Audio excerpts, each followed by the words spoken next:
Бұл ірімшікті енді қымбатына сатып алмай, үй жағдайында өздеріңіз жасап үйренесіздер.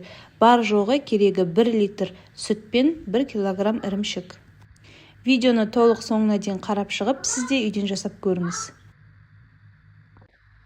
Мінекей қыздар, біздің сиыр дайындайтын қазанымыз осындай асты қалың болу керек. Сырлы кастрюльге немесе жұқа табаққа жасауға келіспейді. Осыны қазанымызды қыздырып аламыз.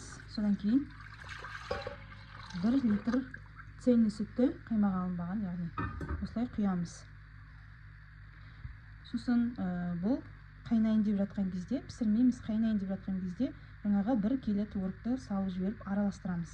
Оттың астын баяу қылып азайтып қойыңыздар. Болмаса түбі күйіп кетеді.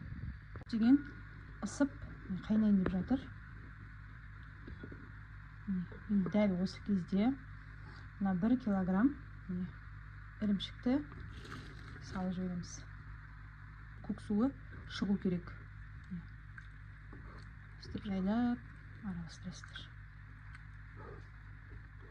Қазір көк суы бөлініп шығады. Міне, көк суы осылай бөлініп шығып жатыр. 3-4 минуттай осылай жаймен араластырып тұрасыздар. Сосын сүзекіге сүзіп аласыздар. Міне осындай сүзекі. Қазір осыған сүзіп аламын. Творогты осылай көк судан бөліп сүзіп алдым. Осы сүзекінің көмегімен. Жаңағы қазанды жуып алдым. Енді осыған осындай сармайды саламыз. Қолдың сармайда болады. Менде мынау сливочный берега 60%-лық 2 үлкен қасықтай болады. Осылай салып ертіп аламыз. Сосын үстінен творогты саламыз. Міне май ергеннен кейін жаңағы сүзіп қойған сүзбені үстіне саламыз.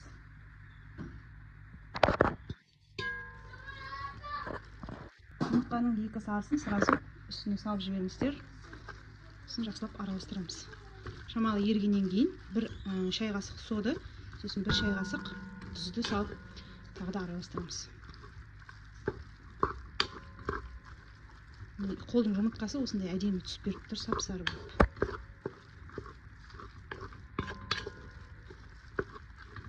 Шай қасық тұз бен сода екеуін араластырып осылай салып жібердім.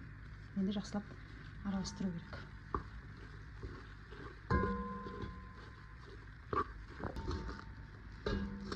Асты жабысып қалмау керек.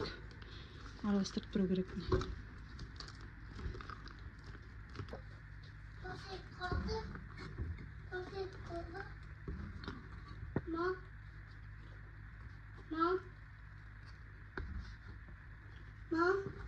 Екі қыздар сиыр дайындалды.